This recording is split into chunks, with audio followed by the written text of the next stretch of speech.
Thank you. You're holding it for me. Hello. Being a fat, ugly dyke, mostly dyke, I am teaching psychology of gender this summer. And number one, will you be a guest speaker? So you don't care about your future earnings, got it? Exactly.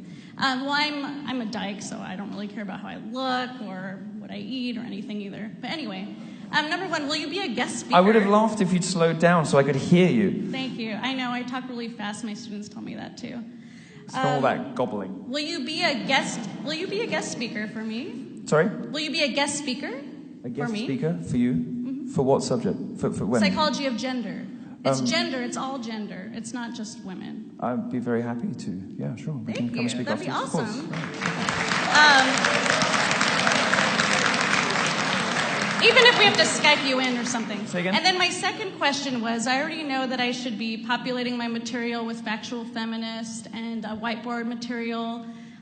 What is the single assignment that I could give my students that will really challenge them in terms of their thinking around gender and what, basically, the assignment that you would give a student if you were designing a gender course? Oh, yeah. The assignment I would give them is debunk the 5 most heinous feminist myths and see what they come up with.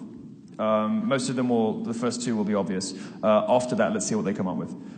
Because the majority of what is taught in gender studies courses and women's studies courses is awful rot.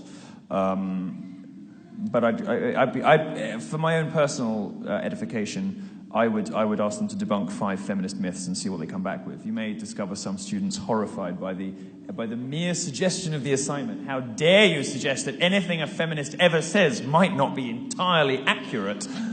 Oh, that will tell its own story. So that's the assignment I would set. All right, thanks very much. Thank you.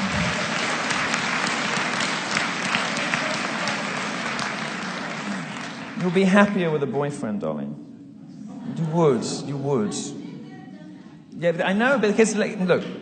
On a serious point, there aren't really any lesbians. I'm not attacking you. So you seem lovely, but this is something that people don't really understand about sexuality. You know, men have been exclusively sleeping with men for the majority of their lives since 2000 BC. Juvenal and Tacitus are very clear on this.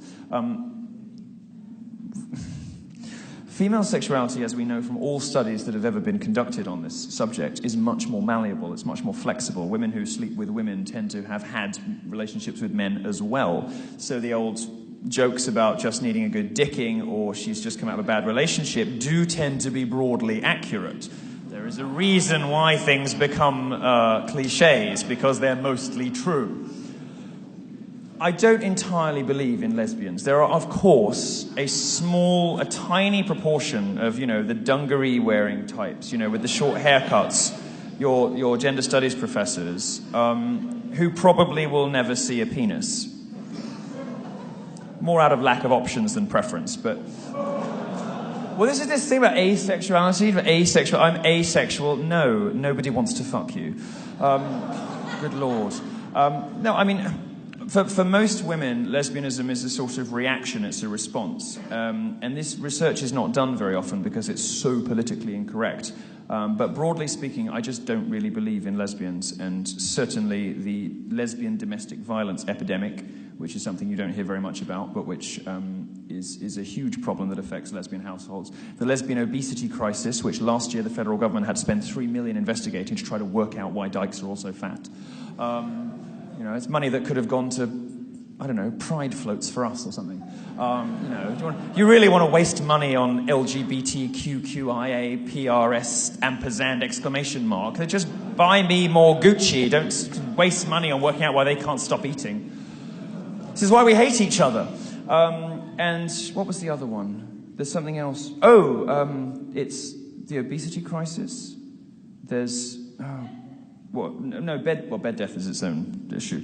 There's something else as well. Domestic violence, obesity crisis. Oh, and earnings as well. There's reason to suppose, depending on how you do the numbers, if you do the numbers, like if you do by household, lesbians earn about the same as everybody else, but if you do it by individuals, they earn way less.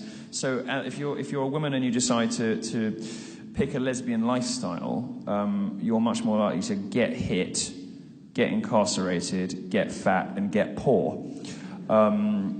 And you're probably going to be really unhappy, so don't do it. last question.